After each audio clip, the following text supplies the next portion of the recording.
Good morning. Welcome to Man Up. Pastor Rioland here, the proud pastor of the Paramount Baptist Church, Washington, D.C., otherwise known as The Mount. Just happy to be with you on this beautiful Thursday. And I want to talk for a few minutes from the thought, unbelief. Unbelief. So, listen, I want to talk to some people today that sometimes struggle with believing. I know you believe that Jesus is Lord. I know you believe in the Father, and I hope you believe in the Holy Spirit, but maybe sometimes you struggle with believing that God will. Even if you believe that he can, you may struggle with whether he will. I know some of you super saints, you never question, you never doubt, you never have any unbelief, but for the few of us that sometimes wrestle with unbelief, I have a word for you today. Mark chapter 9 tells the story of a man who has a demon-possessed son. Can I just walk through it for just a hot second? Jesus is fresh off of the Mount of Transfiguration with the inner circle, Peter, James, and John. And as they come down the mountain, this man presents his demon-possessed son to Jesus. He presents his problem to the problem solver. And he says, listen, I came to your people, but your people couldn't help me. So if you can, sir, would you help my son? And Jesus says, wait a minute. What do you mean, if I can? I can only imagine Jesus is thinking, don't you know who I am? I am he who always has been, is, and always shall be. What do you mean, if I can? Haven't you heard how I fed 5,000 with 2 fish and 5 loaves of bread? What do you mean, if I can? Don't you know that I'm going to be the one that invites Peter to walk on water while I'm already walking on water? What do you mean, if I can? Don't you know that I'm the one that's going to stand at the bow of the boat and shout to the winds and the wave and say, peace, be still, if I can? What are you saying? And the man recognizes his position. He recognizes his issue. The issue is unbelief. And here's I want to give somebody license this morning. Sometimes I don't believe because I've never seen. I've never been in a pandemic before. I've never been furloughed before. I've never been laid off before. I've never been quarantined this long before. I've never experienced this. So my frame of reference is off. And sometimes when you don't have anything to base it on, you find yourself in a place of unbelief. But don't miss this. Don't miss this.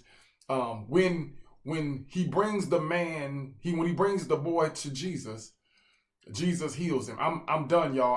I don't want to preach to you other than to say this.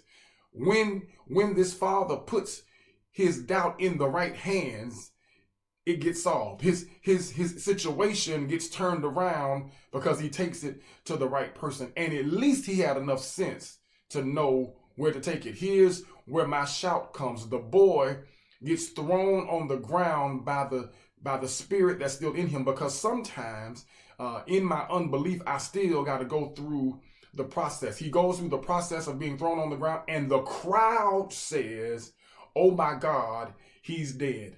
And when everybody else thought he was dead, Jesus reached way down, picked the boy up, and he went back with his father. That's a good place to shout, because there's some things in your life that people thought were dead. There's some things that you thought may have been dead, but all you got to do is put it in the hands of the master, even in your unbelief. And this is what I want to tell somebody. I understand why he didn't believe, because he never experienced Jesus. But what's our excuse? This isn't the first time we've been through a crisis. This isn't the first time we've had a challenge. This isn't the first time money has gotten funny and change has gotten strange. And all I'm encouraging you to do today is still believe. He's the same one that showed up in the lion's den with Daniel. He's the same one that showed up in the fiery furnace with the 3 Hebrew boys. And if he could do that for them, listen, not only that, he's the same one that got you out.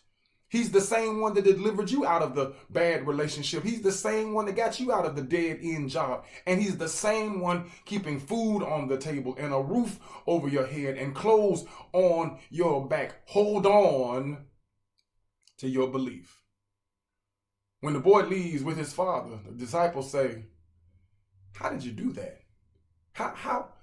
Why couldn't we do it? And Jesus said, These kind only go by fasting and prayer.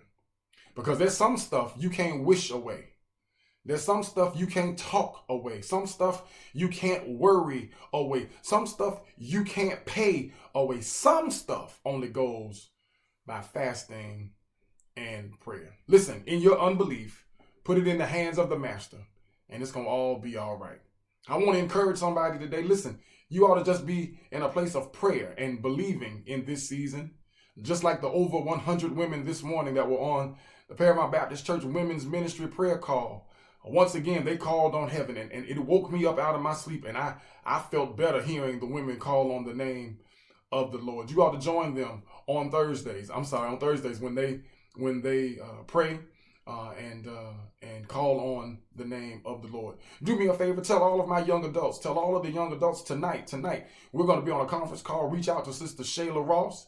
She's got the conference call number, ages 18 to 30. Get the word out. If you got friends, if you got family that want to get on the call, we're just going to chop it up. Young adults talking about where they are in this season, how they're feeling, what they're wrestling with, what they're thinking.